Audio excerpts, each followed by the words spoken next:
The world held its breath as Clint Eastwood, at 95 years old, stepped into the spotlight one more time. His frame, lean and weathered by the decades, carried the weight of nearly a century. Yet in that moment, there was no frailty. His eyes, sharp as ever, cut through the room like a man who had never once surrendered to the slow march of time. The crowd rose instinctively, not out of courtesy, but out of awe. Here was a living reminder that legends do not fade. They command the stage until the very end. For many, the expectation was different. They had anticipated silence, a quiet retirement, perhaps even disappearance into the shadows of Malibu or Carmel. They believed that Hollywood's longest-standing gunslinger would finally holster his spirit and let the world move on without him. After all, how could a man of 95 still stand, still create, still inspire? Yet Eastwood shattered those expectations, not with noise, but with presence. His return wasn't about defiance, it was about essence, the essence of a man who had always lived by his own rules. There is something magnetic about a figure who refuses to be defined by age, and Clint Eastwood embodies that magnetism. Where others wither, he endures. Where others chase trends, he crafts timelessness. His career, marked by more reinventions than most people have lifetimes, has become the mirror through which America sees its grit, its contradictions, and its unyielding hope. And at 95, that mirror reflects more powerfully than ever. The question that lingers is not just about longevity. It is about identity. How did a man once dismissed as too wooden, too unlikely, too unfit for stardom, rise to become the symbol of American resilience? How did someone born into an era of depression and war come to define the very image of Hollywood toughness? And how, against all odds, does he still command reverence when so many of his contemporaries have long been forgotten? The answer lies not in the spotlight alone, but in the shadows he walked through to get there. Because the legend of Clint Eastwood was not gifted. It was forged. And the fires that built him burned with rejection, doubt, and battles no one else dared to fight. But the journey that built this legend was anything but easy. It was carved from rejection, pain, and battles few dared to fight. Relevance in Hollywood is a fragile thing. One moment, you are the headline, the star who defines an era. The next, you are a forgotten name, buried beneath the avalanche of new faces, new trends, and new distractions. Very few survive that transition from fame to timelessness. Most are consumed by the industry that once celebrated them. Clint Eastwood, however, did not simply survive. He stood on that razor-thin line between fading relevance and eternal legacy. And somehow, he refused to fall. From the earliest days of his career, there were whispers. The doubters spoke loudly, sneering that his success would never last. Casting directors dismissed him as too tall, too stiff, too quiet. Critics rolled their eyes at his breakout roles, calling him one-dimensional, a fleeting cowboy who would vanish as quickly as he arrived. Even as his popularity grew, the cynics were relentless. They insisted his kind of stardom was temporary, that once the westerns faded, Eastwood would fade with them. These weren't just casual insults, they were the voices of an industry determined to define who belonged and who didn't. In Hollywood, respect is a currency far more valuable than box office numbers. Clint Eastwood wasn't simply fighting for screen time, he was fighting for dignity. Every role, every frame of film became a statement that he would not be underestimated, that he would not be erased. And yet, behind the calm exterior, the stakes ran deeper than anyone imagined. He wasn't battling only Hollywood's skepticism, he was waging war against the most merciless of all villains, time itself. With each passing year, the pressure to prove himself only grew heavier. Every critic waiting for his downfall, every studio executive doubting his next move, every audience member questioning if he still had it. Still, Eastwood's story is not one of surrender. It is one of defiance. Where others accepted the rules of Hollywood, he rewrote them. Where others bowed to the judgment of critics, he let silence and performance speak louder than words. Every insult, every dismissal became fuel, transforming the boy who was told he'd never belong into the man who would come to define American cinema. And here lies the drama that matters today. Clint Eastwood at 95 is not merely an actor or a director. He is the living embodiment of resilience. His relevance is no accident. It is the hard-earned victory of a man who turned doubt into destiny. In an era where stars rise and fall within months, Eastwood's presence forces us to question what true greatness looks like. Is it measured in awards, in money, in fame? Or is it measured in the ability to endure, to fight, and to stand tall when the world expects you to crumble? Because Clint Eastwood's legacy is not just about movies, it is about the fight for respect in an industry that wanted him gone long before his time. It is about standing unshaken while the doubters circled, waiting for collapse. And it is about proving again and again that relevance is not granted by critics or studios. It is seized by those bold enough to outlast them all. To understand why Eastwood's legend burns so bright at 95, we must revisit the shadows of his early years. Hollywood has always been a city of contradictions. It promises dreams, but it thrives on rejection. For every star who breaks through, there are hundreds cast aside, told they are not good enough, not beautiful enough, not talented enough to shine. In Clint Eastwood's early years, he seemed destined to be one of those cast-offs. When Eastwood first tried to step into Hollywood's orbit, casting agents hardly looked twice at him. At 6 feet 4 inches, he towered over his peers in an era where leading men were expected to fit a certain mold. His jawline was sharp, his eyes piercing, but his delivery was quiet, almost restrained. Too tall, they muttered, too stiff. He doesn't have star quality. In a town where charisma was supposed to burst through the screen, Eastwood's calm stillness was mistaken for emptiness. To many, he was a wooden figure in a world of polished charm. Signed as a contract actor in the 1950s, Eastwood found himself lost in the machine. The studio system assigned him scraps of roles. Background soldiers, nameless bystanders, men whose faces the audience would never remember.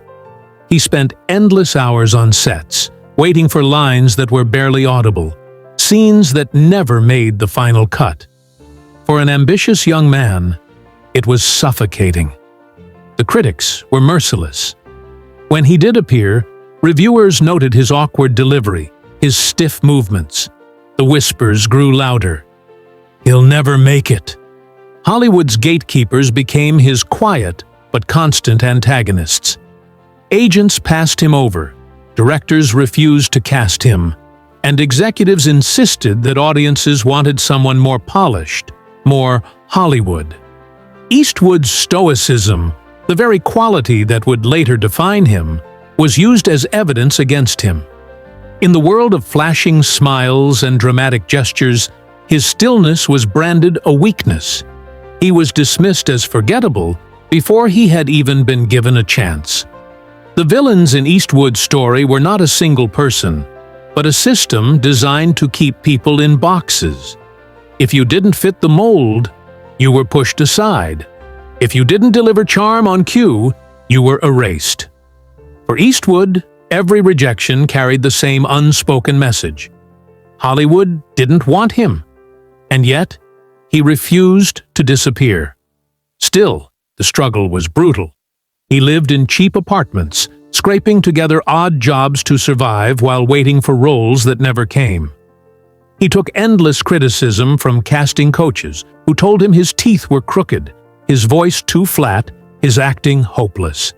They wanted him to conform, to reshape himself into the image of what they believed a star should be. But Eastwood's stubbornness, his refusal to bend, set him apart. Where others would have broken, he grew quietly stronger. The irony is that the very traits Hollywood mocked became the foundation of his greatness. His tall frame, once called awkward, would soon tower over the screen with presence. His calm, once labeled wooden, would become the essence of his intensity. His quiet delivery, once dismissed as flat, would evolve into the chilling restraint of a man who didn't need to shout to command fear and respect. But in those early days, the villainous chorus of doubt was deafening. Hollywood tried to suffocate him before he could breathe. The system sought to make him small, to erase him before he could be remembered. Few would have bet on Clint Eastwood lasting more than a handful of years in the business. And yet, behind the scenes, something was forming. Every rejection became fuel. Every insult became a challenge. The young actor who was told he would never belong was slowly crafting his own path. The mold Hollywood tried to force him into was one he would eventually shatter. Because Clint Eastwood was never meant to be a polished imitation of someone else. He was meant to redefine what a star could be. But the man they mocked would soon craft a style so iconic that Hollywood itself would never be the same. Clint Eastwood's legend cannot be understood without first revisiting the boy he once was. A boy born into hardship long before Hollywood's bright lights ever touched his face. He entered the world in 1930, as America spiraled into the Great Depression. Families were breaking under the weight of poverty. Dreams were rationed as tightly as food, and survival itself was often the only ambition. The Eastwood family moved constantly, chasing work, stability, and hope across California.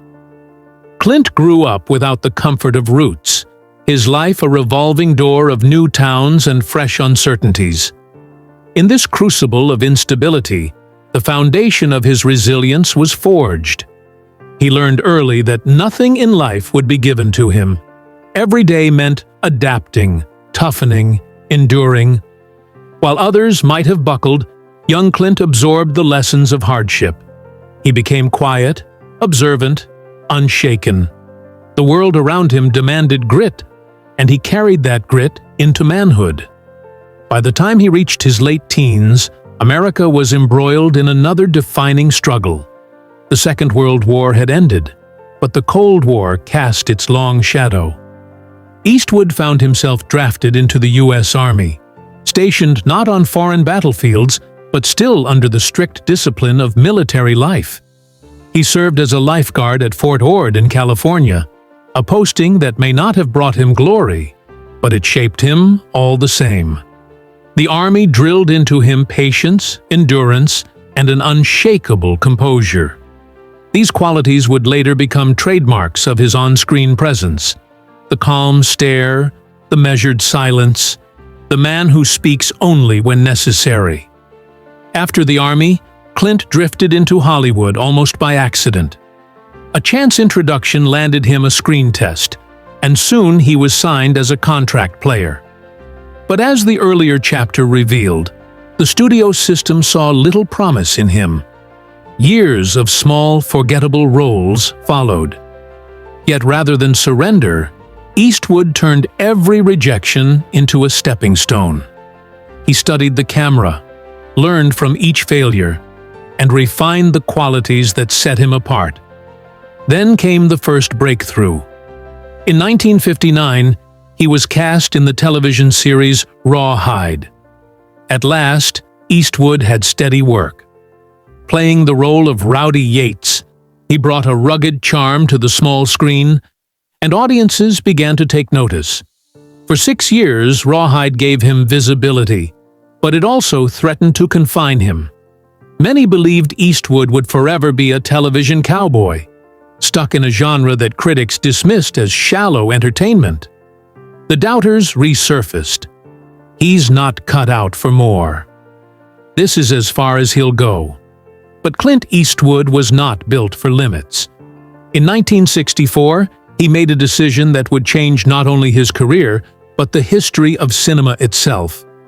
Accepting a role in an Italian production, a low-budget Western titled A Fistful of Dollars was considered a gamble, even a career risk. Hollywood looked down on so-called spaghetti westerns, believing them cheap imitations of American classics. But Eastwood saw opportunity where others saw failure. He crossed the ocean, donned a poncho, and became the man with no name. The film was a sensation. With his piercing gaze, minimalist dialogue, and ruthless efficiency, Eastwood embodied a new kind of hero. One who didn't need to explain himself with words, but instead commanded the screen through presence. What Hollywood once mocked as stiffness now appeared as strength. What critics called wooden became iconic. The supposed weaknesses that plagued him in his early years had transformed into his signature. Eastwood's rise was not meteoric. It was carved from the stone of persistence. He was not the golden boy chosen by studios or celebrated by critics from the beginning. He was the underdog, the outsider, the man no one believed in. And yet, he took every sneer, every closed door, every whispered dismissal, and built a fortress out of them. With Rawhide, he gained recognition. With A Fistful of Dollars, he gained immortality. But what truly sets Clint Eastwood apart is not just that he proved his doubters wrong. It's how he did it. He never begged for approval. He never reshaped himself to fit the Hollywood mold. Instead, he embraced his difference. He leaned into the qualities that set him apart. His silence, his restraint, his intensity. He showed the world that greatness doesn't come from fitting in. It comes from standing out. And perhaps that is why his story resonates so deeply. For anyone who has ever been underestimated, overlooked, or told they don't belong, Clint Eastwood's journey stands as proof that the doubters don't decide your destiny. You do. The boy who grew up in the shadows of the Depression, the soldier who endured discipline, the actor who endured ridicule, he became a symbol of endurance itself. Hollywood thought it had Clint Eastwood figured out. A television cowboy, a stiff actor, a man destined to fade. And just when Hollywood thought it had him figured out, Clint Eastwood redefined what it meant to be a movie star. The cameras had already crowned him a superstar, but Clint Eastwood wasn't satisfied with being just another face on the big screen. He wanted something more dangerous, more daring, control of the story itself. Hollywood had a cruel memory.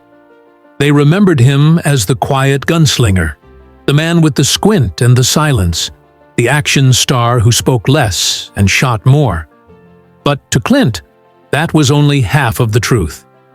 He wanted to create, to direct, to leave fingerprints not just on characters, but on entire worlds. When Eastwood announced he was stepping behind the camera for Play Misty for Me in 1971, the industry laughed. The critics sharpened their knives before the film even hit theaters. "Actors don't direct," they sneered. "Especially not action stars. They'll embarrass themselves. They'll fail." Clint could hear the whispers in every studio corner, the hushed tones of producers who doubted, the raised eyebrows of executives who thought he was foolish to risk it all. But Eastwood had been doubted before, and every rejection had been fuel. The tension was almost cinematic in itself. On one side stood Hollywood, the mighty machine that had tried to typecast him, box him in, and decide his worth. On the other stood Clint, stubborn, relentless, and unwilling to play by their rules. It was more than a career choice. It was a battle for respect. If he failed as a director, the critics would label him a pretender, a cowboy who had overstepped his role. But if he succeeded, he would rewrite his destiny. Play Misty for me was no shootout at high noon. It was psychological, intimate, unsettling.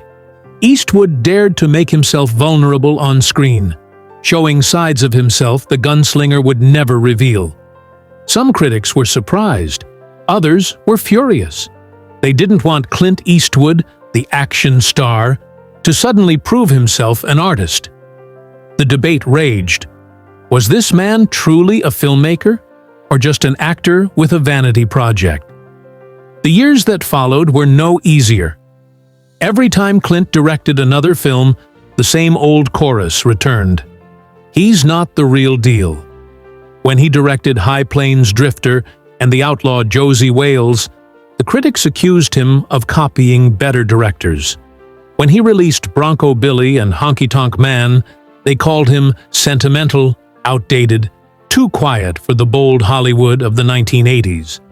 But Clint knew something his critics didn't. He wasn't racing against trends. He wasn't chasing applause. He was building, step by step, a body of work that spoke louder than the noise. Each film, whether praised or condemned, was a brick in the wall of a legacy he refused to let anyone else define. The tension grew sharper with each release. Was Clint Eastwood destined to remain a tough guy actor, forever stuck in the shadow of his gunslinger past? Or was he evolving into something greater, a filmmaker who could bend Hollywood to his will? This was not just a debate about Clint's career. It was a debate about art, about identity, about who gets to decide what someone can or cannot become. Hollywood wanted him in a cage. Clint wanted freedom. And freedom, for him, meant risk. With each passing year, the stakes rose higher. If Clint failed, he would not only lose credibility, but risk erasing the respect he had fought so hard to earn. His doubters waited, circling, hoping for the moment when his ambition would finally collapse under the weight of its own daring. But Clint Eastwood had one more card up his sleeve. One more counterattack prepared for the critics who mocked him, the doubters who tried to define him. A film that would silence the laughter, freeze the knives, and forever prove that Clint Eastwood was more than just a man with a gun. And when that moment arrived, Hollywood would never laugh at him again. Cliffhanger transition. But Eastwood had a counterattack prepared, one that would silence even his harshest critics. The credits had rolled, the awards were handed out, and the theaters had emptied. But Clint Eastwood's triumphs didn't stay trapped on the silver screen. They spilled into the streets, the newsrooms, the living rooms of ordinary people who suddenly found themselves quoting his films, debating his themes, and reflecting on their own values. What had once been just cinema was now something bigger, a cultural tremor that refused to fade. Social media lit up with his name. Hashtags like #EastwoodForever and #UnforgivenTruth surged to the top of trending lists, bridging generations who had rarely agreed on anything. College students who hadn't even been born when Unforgiven premiered were now cutting clips of his speeches, sharing them as motivational soundbites. Veterans found comfort in the raw honesty of Gran Torino. Young dreamers replayed Hilary Swank's fight scenes in $1 Million Baby as symbols of their own struggles. Eastwood's art had escaped the boundaries of entertainment. It had become a rallying cry. Commentators couldn't ignore it. Late-night hosts joked about his stubborn refusal to fade away, while morning talk shows praised his discipline and consistency. News outlets dissected his career with newfound respect, running headlines that read, "From Outlaw to Auteur," and "Clint Eastwood, the legend who outlasted Hollywood." The very same critics who once doubted him were now scrambling to rewrite their own legacies, pretending they had always seen the brilliance. But audiences remembered. They remembered the dismissals, the insults, the predictions of failure. And that memory made Eastwood's triumph all the sweeter. Celebrities weighed in, too. Actors who had once been compared unfavorably to him now tipped their hats. Directors admitted his films had shaped their own storytelling. Even political leaders invoked his work, quoting lines from his characters as metaphors for resilience and justice. The ripple effect was undeniable. Clint Eastwood wasn't just a filmmaker. He had become a cultural compass, pointing audiences toward grit, dignity, and reflection. But the reactions weren't limited to praise. With every wave of admiration came backlash, as some voices tried to claw back power. Pundits accused him of being outdated, claiming his films were relics of a harsher past. Cultural critics questioned whether his characters carried too much violence, too much grit for modern times. Yet, these criticisms, rather than diminishing his impact, only amplified it. Because with every debate, every argument, Eastwood's name remained front and center, proving he was still commanding attention decades after most stars had been forgotten. What made these shockwaves so powerful was their reach. In small towns, local theaters hosted Eastwood marathons, celebrating his legacy with new audiences. In major cities, film schools built entire courses around his directing style, dissecting how he combined simplicity with emotional punch. Around the world, from Tokyo to Rome, moviegoers embraced him not as an American icon alone, but as a global storyteller who tapped into universal truths. The cost of violence, the pursuit of dignity, the redemption of the human spirit. For everyday people, the effect was even deeper. A construction worker in Detroit quoted Walt Kowalski's hard-earned lessons about tolerance. A single mother in Texas found strength in Maggie Fitzgerald's battle in Million Dollar Baby. A young immigrant in New York clung to the message of Unforgiven, that no matter how much society tries to define you, your choices can carve your own legacy. Clint Eastwood's films weren't simply watched, they were lived. Meanwhile, Hollywood itself shifted under the pressure. Studios began to greenlight grittier, more grounded stories, hoping to capture the same lightning Eastwood had bottled. Younger directors chased his minimalist approach, where silence carried as much weight as dialogue. And actors long dismissed as too stiff or too unconventional suddenly found opportunity in a system that Eastwood had cracked open by sheer force of will. By the time Eastwood reached his 90s, his legend had grown beyond comprehension. He wasn't just an actor, not just a director. He was a living parable. His life had become proof that resilience could outlast mockery, that dignity could silence arrogance, and that one man's determination could bend even the most unforgiving industry to his will. Yet for all the applause, all the accolades, all the trending hashtags, there was one truth that hung heavier than the rest. Clint Eastwood had done what no critic, no gatekeeper, no doubter ever imagined possible. He had turned his very existence into a rebuttal, a living mic drop that echoed far beyond the theater walls. And as the shockwaves continued to ripple, touching millions who had never even seen his earliest films, one question remained suspended in the air, heavy with anticipation. If Clint Eastwood could rise from rejection and redefine the rules of Hollywood itself, what lesson would the world take from his story? Because the true shockwaves weren't over yet. They were only beginning to unfold, leading to a resolution that would leave audiences questioning their own place in the story of resilience and legacy.